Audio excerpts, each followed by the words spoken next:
Assalamualaikum warahmatullahi wabarakatuh. Perkenalkan, nama saya Naila Febradani dengan NIM 250338086. Mahasiswa dari Prodi Pendidikan Fisika, Fakultas Matematika dan Ilmu Pengetahuan Alam dengan kode sesi 0243 MKU Bahasa Indonesia dengan dosen pengampu Bapak Dr. Andrea Catri Tamsin MPD. Baik, di sini saya akan mempresentasikan artikel saya yang berjudul Tantangan Utama Mahasiswa Pendidikan Fisika dalam Merancang Pembelajaran Fisika yang Menarik dan juga dipahami oleh siswa. Yang pertama, kita akan masuk ke dalam latar belakang. Pembelajaran fisika memiliki peran penting dalam mengembangkan kemampuan berpikir kritis, logis, serta keterampilan pemecahan masalah pada peserta didik. Namun, dalam praktiknya, fisika masih dianggap sebagai mata pelajaran yang sulit dipahami karena konsepnya yang bersifat abstrak dan membutuhkan penalaran yang matematis. Kondisi ini tidak hanya dialami oleh siswa, tetapi juga dialami oleh calon guru fisika yang masih menghadapi miskonsepsi, minimnya pengalaman praktik, dan rendahnya pemanfaatan teknologi pembelajaran. Sementara itu, kurikulum saat ini menuntut guru mampu menerapkan pembelajaran yang aktif dan berbasis digital. Karena itu, penting untuk mengkaji kesiapan, kemampuan, dan kebutuhan calon guru fisika agar proses pendidikan dan kualitas pembelajaran fisika dapat ditingkatkan. Selanjutnya ada pertanyaan mendasarnya. Yang pertama, apa saja kesulitan yang masih dialami mahasiswa calon guru fisika dalam memahami konsep dasar fisika? Yang kedua, faktor apa yang menyebabkan rendahnya pemanfaatan teknologi dan media pembelajaran oleh calon guru fisika? Dan yang terakhir, bagaimana kesiapan pedagogis dan pengalaman praktik mahasiswa dalam menghadapi tuntutan pembelajaran aktif sesuai kurikulum saat ini? Selanjutnya, yaitu tujuan penulisan. Yang pertama, mengidentifikasi tantangan utama mahasiswa pendidikan fisika. Yang kedua, menganalisis faktor-faktor penyebab kesulitan belajar fisika. Yang ketiga, menjelaskan pentingnya model pembelajaran modern dan teknologi. Dan yang terakhir, mengevaluasi hambatan seperti kurikulum dan fasilitas pembelajaran.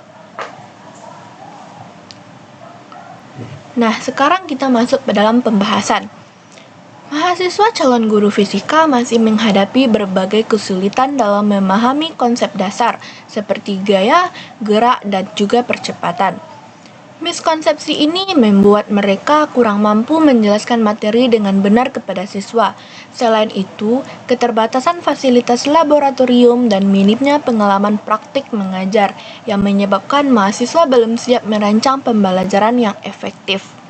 Kondisi ini menimbulkan kesenjangan antara penguasaan teori dan kemampuan aplikasi di lapangan. Nah, pemanfaatan teknologi digital seperti simulasi PHET, video pembelajaran, dan laboratorium virtual sangat membantu dalam memvisualisasikan konsep fisika yang sangat abstrak. Namun, literasi teknologi mahasiswa masih bervariasi, sehingga kompetensi TIPAK perlu diperkuat. Teknologi yang digunakan dengan tepat dapat meningkatkan motivasi, pemahaman, dan keterlibatan siswa. Tetapi, tanpa kemampuan pedagogis yang memadai, penerapannya belum optimal dalam proses pembelajaran. Keterampilan pedagogis mahasiswa juga perlu ditingkatkan agar mereka mampu memilih metode pembelajaran yang sesuai dengan kebutuhan siswa dan tuntutan kurikulum modern. Pengalaman praktik mengajar sangat penting untuk membangun profesionalisme dan kepercayaan diri calon guru. Penelitian internasional menunjukkan bahwa teknologi efektif meningkatkan pembelajaran fisika. Sementara, penelitian lokal menekankan perlunya adaptasi sesuai konteks sekolah di Indonesia.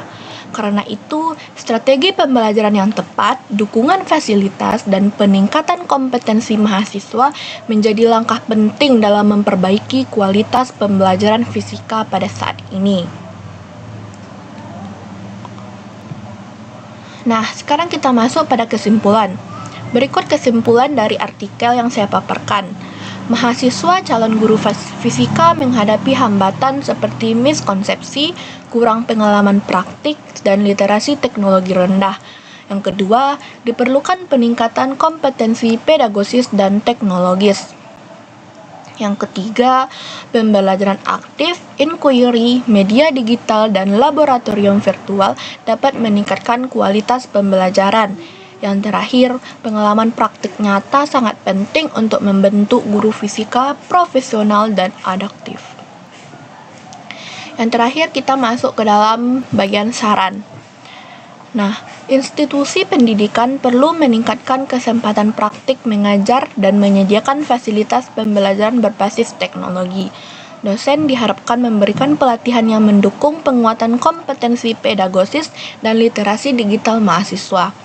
Mahasiswa calon guru fisika perlu lebih aktif mengembangkan kemampuan teknologi dan merancang pembelajaran yang kreatif.